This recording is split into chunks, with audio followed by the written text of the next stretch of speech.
हो तो सुनती सब बहुत सारे आते के ना मुँह का माटी, उनसे के ना और अच्छे अच्छे मुँह माटी आती है, वो सुन लो आप।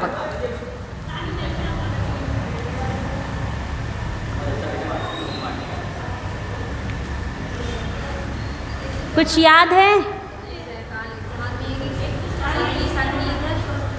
हम्म,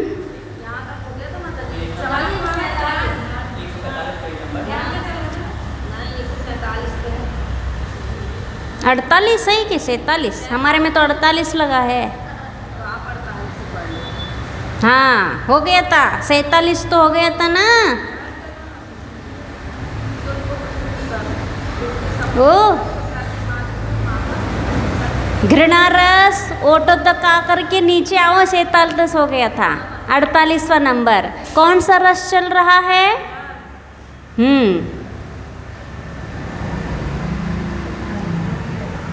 श्रृंगार रस के बाद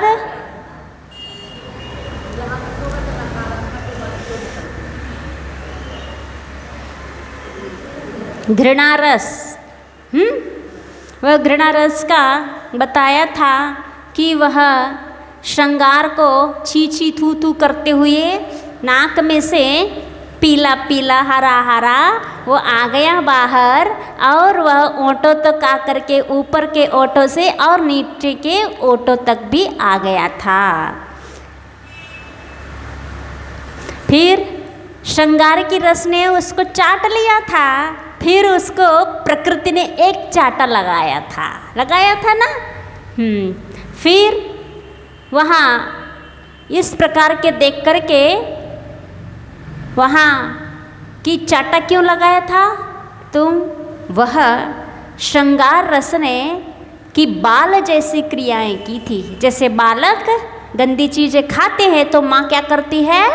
चाटा लगा देती है। यहाँ इसे दर्शाया है, माँ का सुत को प्रसूत कर विश्व के सम्मुख प्रसूत करने मात्र से माँ का सतीत्व विश्व सार्थक नहीं होता।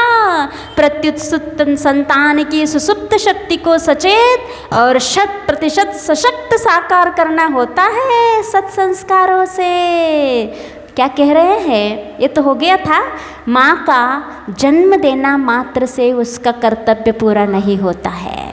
हाँ, माँ जन्म देने के बाद में माँ का ये भी दायित्व होता है, ये भी कर्तव्य होता है।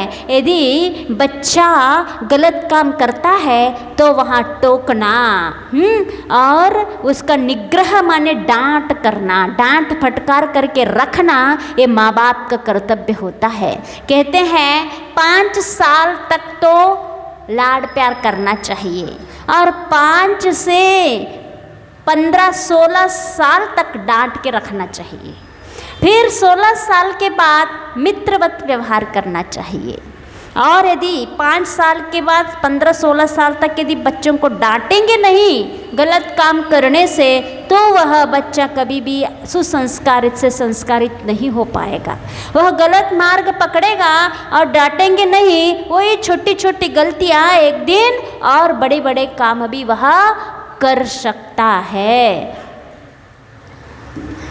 एक कहानी आती है ना, जब बेटा एक बार स्कूल से छोटा सा पेंसिल चुरा के ले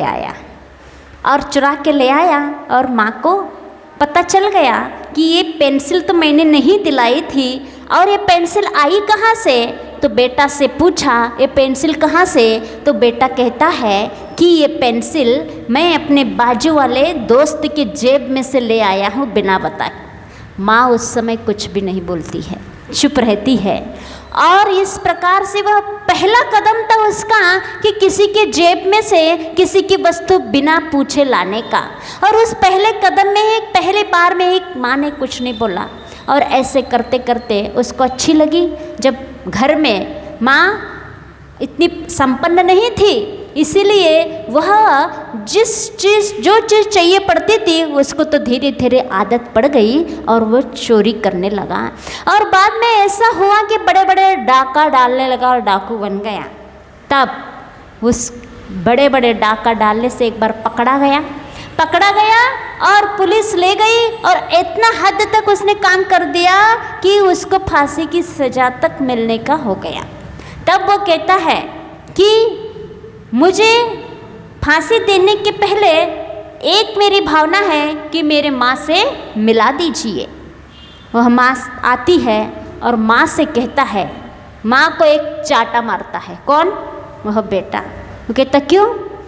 यदि तुम वो याद करो दिन जब मैं स्कूल में जाता था और पहली बार मैं पेंसिल चुरा कर लाया था, और उस समय यदि तुम डांट के रखती, मुझे सुसंस्कार देती, मुझको ये सीख देती कि ये जो तुम पेंसिल चुरा के लाए हो ये अच्छा काम नहीं है, ये चोरी कहलाता है। दूसरे की चीज़ों को बिना बताए लाया नहीं जाता है। यदि उस दिन समझाती तो मुझे आज क्यों फांसी के फंदे पे चढ़ना होता। ये तुम्हारा पूरा किसको जाएगा श्रेय? मेरा डाकू बनने का और ये फांसी पे चढ़ने का पूरा श्रेय तुम्हें जाएगा। ये तुम्हें पाप के भागीदार, मुझसे ज़्यादा तुम हो। ऐसे कौन कहती है? वो बेटा कहता है। तो ऐसे ही यहाँ कह रहे हैं कि क्या संतान की अवनति में निग्रह का हाथ उठता है माँ का। जब संतान अवनति माने जब वह गलत काम करता है, निग्रह माने डांट देती है, और संतान की उन्नति में अनुग्रह का माथ उठता है। जब अच्छा काम करता है तो गर्व से उसका माथा भी उठता है। इस प्रकार से ये प्रकृति माँ की आंखों में रोती हुई करुणा। अब कौन सी रस आ गया? करुणा रस। बिंदु बिंदु करके दृग बिंदु के रूप में करुणा कह रही है। कण कण से कुछ परस्पर कलह हुआ, तुम लोगों में बहुत हुआ, वह गलत हुआ। मिटाने मिटने को क्यों तुले हो? इतने सयाने हो, जुटे हो प्रलय कराने, विष से धुले हो तुम। क्या एक के बाद एक रस आते जा रहे हैं। पहले सबसे पहले कौन सा आया था? वीर रस, फिर रौद्र रस, फिर करुणा रस, हास्य रस, बीभत्स रस, फिर श्रृंगार रस, फिर उसके बाद ये कौन सा रस आ गया? हाँ, अब करुणा रस आ गया। लेकिन इन सब रसों को शिल्पी नकारता गया। हमारे जीवन में इनमें से कोई भी रस आएगा, रस का उदय रहेगा, चाहे श्रृंगार का हो, चाहे भय का हो, चाहे वीर का हो, चाहे बीभत्स का हो, ये सब रस नीरस है। ये सब जो रागी द्वेषी होते हैं, जिनके कषायों का उदय होता है, ये सब रस कषाय के उदय में होने वाले होते हैं। इसीलिए इन सब रसों को शिल्पी ने नकार दिया। उसके बाद आई है करुणा रस। अब देखो करुणा रस क्या कह रही है। करुणा ये कह रही है कण कण से। कण कण से माने यहाँ जन जन से, जन जन से कह रही है परस्पर कलह हुआ, तुम लोगों में बहुत हुआ, वह गलत हुआ। मिटाने मिटने को क्यों तुले हो? इतने सयाना हो, जुटे हो प्रलय कराने, विष से धुले हो तुम। इस घटना से बुरी तरह माँ घायल हो चुकी है।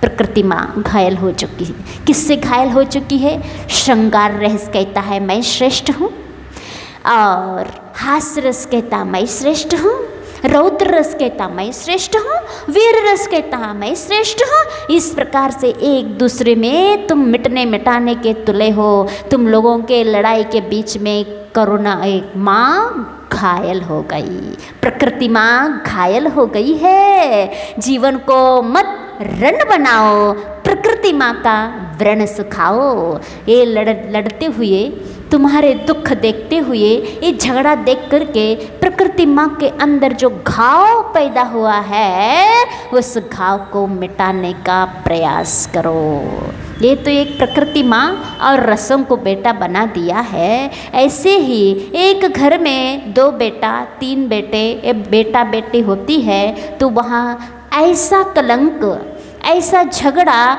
ऐसा द्वंद्व पैदा नहीं होना चाहिए जिस व्यवहार को इस प्रकार की लड़ाई हो कि माँ बाप को घाव पैदा कर सके।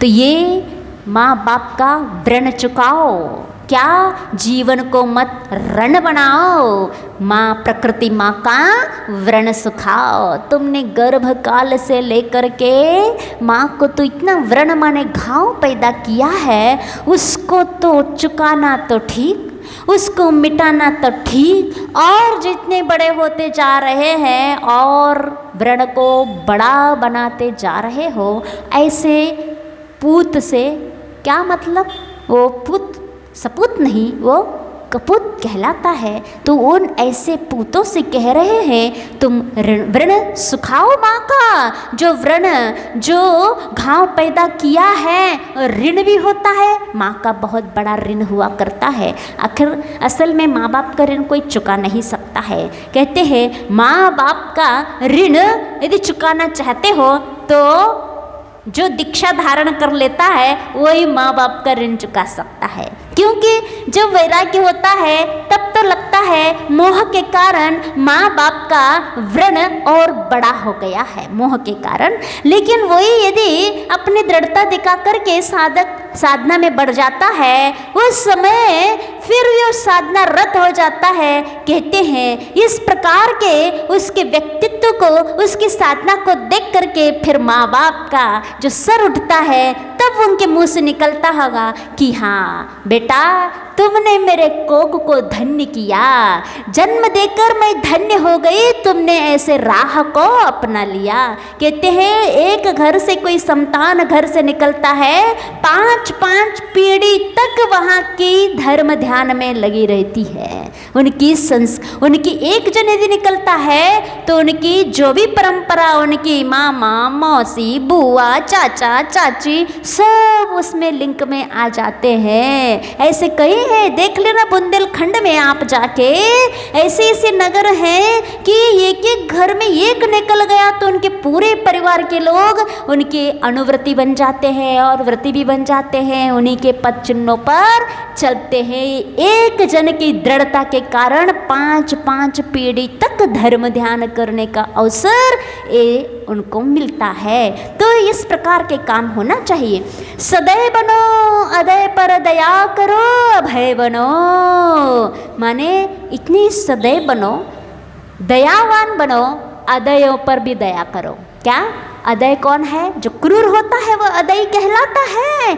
ऐसे क्रूर प्राणी, क्रूर व्यक्ति, कठोर व्यक्ति पर भी दया करनो, इतनी अभय बनना चाहिए। अपन क्या करते हैं, जो अपन से विचार मिलते हैं, जो अच्छा है, सज्जन है, सही है, उन्हीं पर उन्हीं की सेवा करना मन होता है, उन्हीं पर दया करना। लेकिन दया की परिभाषा नहीं, चाहे क्रूर से क्रूर भी प्राणी क्यों ना हो उन पे भी दया बरसना चाहिए, ये सही दया है। इसलिए यहाँ कह रहे अदय पर दया करो, अभय बनो।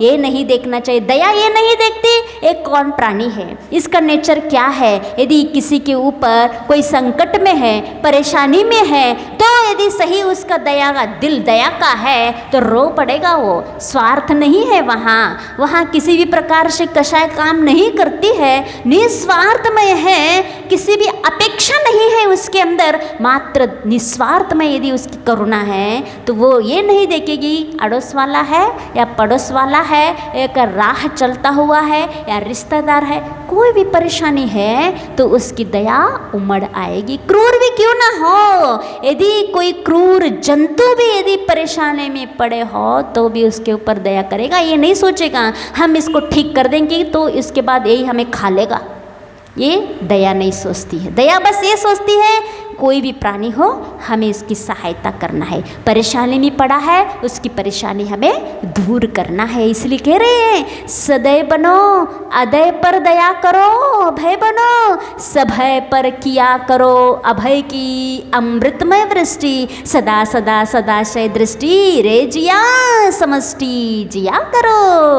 क्या जो सभय है, जो डर रहे हैं उनको सांत्वना दो, सांत्वना के कुछ शब्द बोलो और उसको भी अभय दान दे दो। सदा सदा सदाशय बनो, अपनी आशा, अपना अभिप्राय, अपनी विचारधाराएं बहुत अच्छे रखो और रे जिया समष्टि जिया करो। मानो सबको मिला करके चला करो, सबको ले करके चला करो, ये समष्टि जीवन कहलाता है। वहाँ फूट डाल कर नहीं, इतनी संकीर्णता नहीं होना चाहिए कि हम दो और हमारे बच्चे और बाकी से क्या करना है हमें, चाहे देवरानी हो, चाहे जेठानी हो, चाहे माँ हो, चाहे बाप हो, उनसे कोई मतलब नहीं है, बस हम हमारा फैमिली, बस। ये संकीर्णता कहलाती है, दया नहीं कहलाती है, विशालता नहीं कहलाती है। समष्टि जीवन होना चाहिए। और ये समष्टि जीवन कहाँ होता है? जिसके अंदर लघुता होती है, दया होती है, विशालता होती है। ये गुण जिनके अंदर होती है, उसी के अंदर सबको ले चलने की भावनाएं होती है।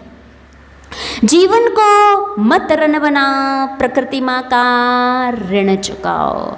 अपना ही न अंकन हो, पर का भी मूल्यांकन हो। पर इस बात पर भी ध्यान रहे, पर की कभी न वांछन हो, पर कभी न लांछन हो। क्या अच्छी गजब की बात कह रहे हैं कि अपना ही ना अंकन हो, सिर्फ मैं हूँ, मेरे अलावा यहाँ कोई नहीं है। अपनी श्रेष्ठता आंकना, ये अंकन, सिर्फ अपना अपना मत देखो, और भी कोई है इस धरती पे।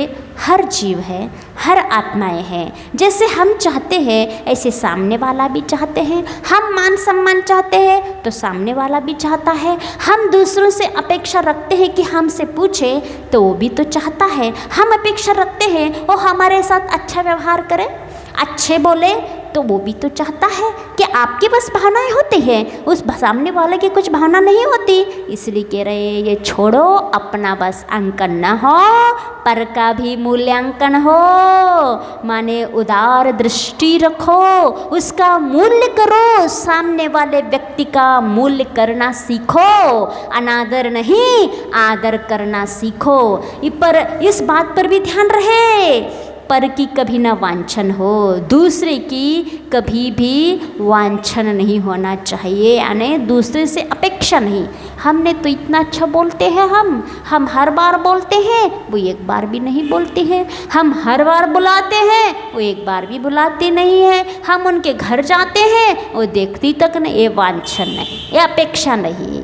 वो क्या कर रहा है, कुछ नहीं। हम क्या कर रहे हैं ये देखना है कि हमारा कर्तव्य क्या है। उस कर्तव्य के प्रतिफल स्वरूप क्या मिल रहा है वो हमारे किस्मत के ऊपर डिपेंड करता है। करना क्या है ये हमें तय करना है, और करने के बाद मिलता क्या है ये आपका किस्मत तय करेगा। इसलिए किस्मत हमारे हाथ में नहीं है, करना हमारे हाथ में है। इसलिए कर सकते हैं, और फल पाना वो तो कर्म जैसा उदय में आएगा वैसा ही मिलेगा। कभी आपका यदि पुण्य है और आप बुरा भी व्यवहार करोगे, अच्छा ही मिलेगा, क्योंकि आपका पुण्य का उदय है। और आप यदि अच्छा भी करोगे और पल्ले में पुण्य नहीं है तो बुरा ही मिलेगा। इसलिए मिल क्या रहा है ये मत सोचना, क्योंकि हमारे सत्ता में किस किस प्रकार से कर्म बैठे हुए हैं और कब कैसे उदय में आ रहे हम कह नहीं सकते हैं। इसीलिए उसको मत देखो कि हमारे साथ क्या हो रहा है, मात्र देखना है कि हमें इसमें करना क्या है। अच्छा व्यवहार करना, अच्छे से अच्छे, सामने वाला कैसा भी प्रस्तुत कर रहा हो, हमारी प्रस्तुति अच्छे होना चाहिए, व्यवहार से, वचनों से, मन से। वचन और काय से प्रस्तुति तब अच्छी होती है जब हमारे मन में उनके प्रति कुछ आत्मीयता होती है, सकारात्मक सोच होती है, उनके प्रति भी अच्छे भाव होते हैं। तभी हमारे मुख से और क्रियाओं से अच्छे व्यवहार हुआ करते। इसलिए सबसे पहले मन में सबके प्रति क्या लाना है, आत्मीयता, वात्सल्य भाव, ये लाना है। मन में आ गया तो फिर वचन और काय से हमें बहुत ज़्यादा पुरुषार्थ करने की ज़रूरत नहीं रहती है, क्योंकि मन में जैसा रहता है ना, वचन में और काय में स्वभाव से ही वैसा आया करता है।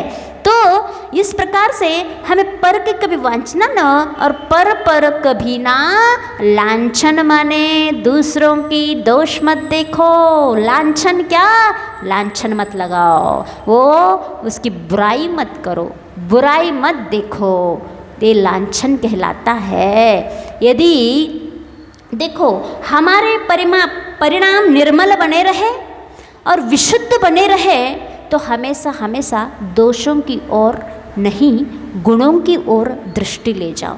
गुणों की ओर दृष्टि ले जाओगे, हमेशा हमारे परिणाम विशुद्ध रहेंगे, और दोषों की ओर दृष्टि ले जाओगे, हमारे परिणाम संक्लेशित रहेंगे। इस संक्लेश और विशुद्धि का बहुत बड़ा मंत्र है।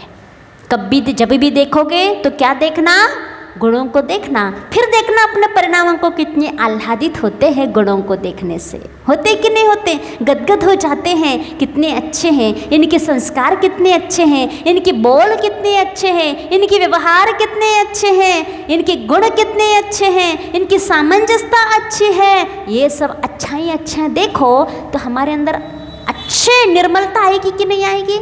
और वो सब गौण करके मात्र एकाध बुराई जिसके अंदर होती हो, उसी की उसी बार बार उसी और दृष्टि हमारी टिकी रहेगी, तो आपको सुधारने वाला, आपके परिणामों को निर्मल बनाने वाला कोई ताकत नहीं है जो आपको शुद्ध बना सके। इसलिए हम स्वयं दुखी रहेंगे अपनी दृष्टि से, हम स्वयं सुखी रहेंगे स्वयं की दृष्टि से, स्वयं की नज़रों से।